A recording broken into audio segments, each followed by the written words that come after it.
Hello everyone, welcome to today's lesson. I'm Tristan. I'm moving my hands a lot today. Today's focus is going to be on common mistakes that people make when describing people. So we're going to look at 6 common mistakes today. Let's get started. Number 1, this person says, my sister is critical of my happiness. Now, if your sister is critical of your happiness, your sister always says bad things about your happiness. So if your name is Karen, you're saying my sister says, oh, Karen doesn't deserve to be happy, or Karen is happy for the wrong reasons. But maybe you mean to say, my sister is critical to my happiness.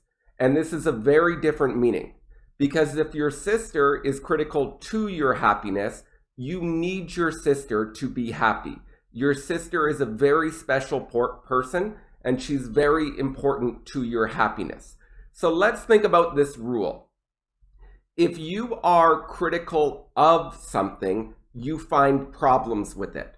For example, I might say I am critical of my new computer. It has many problems. That's fine. But if you say you or something is critical to something, you're saying it is very important. You need that. For example, air, oxygen, is critical to life. Food is critical to life. We would never say food is critical of life, because then you're saying that food is complaining about life. All right, the next mistake. Once again, I'm not picking on any country, but this is a mistake many of my Korean students make. And they'll say, he is a kindly man.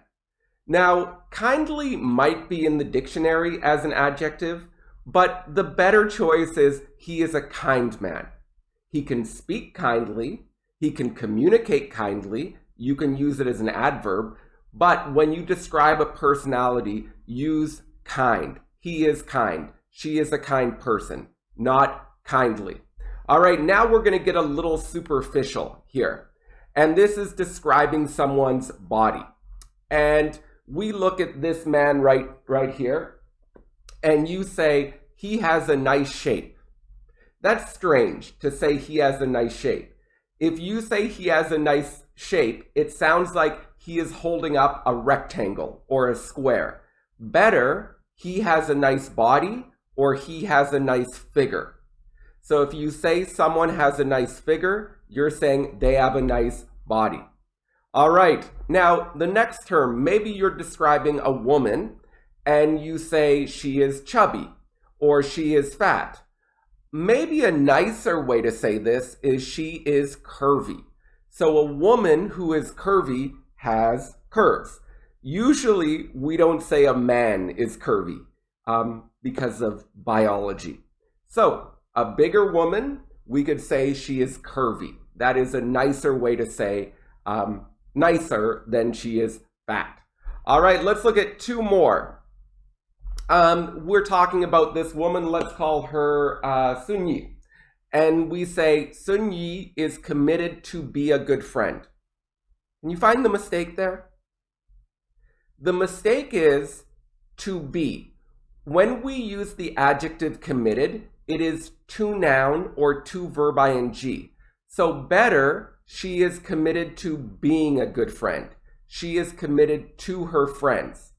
You could also say she is dedicated to being a good friend. She is devoted to being a good friend.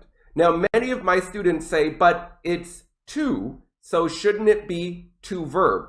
And I say, not always. For example, I could say smoking is linked to many diseases.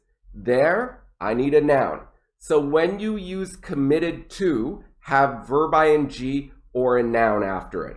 All right, the last mistake. This is a very stressful time, stressful situation in the world. And there is this man, and he's very depressed right now. He's very sad.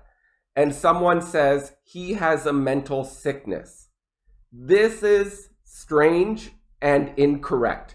Better, he has a mental illness. He is mentally ill. That is more polite and more common than saying a mental sickness. Honestly, if you say he has a mental sickness, he sounds like a terribly evil, almost sadistic person. But someone who has depression or has issues with schizophrenia, we can say they have a mental illness, or we could also say they have a chemical imbalance in their brain. All right, so I hope you learned something today. Please ask if you have any questions. These were some common mistakes when describing people. Have a great day, everyone. Oh, and make sure, share, like, subscribe, do all those things. Bye.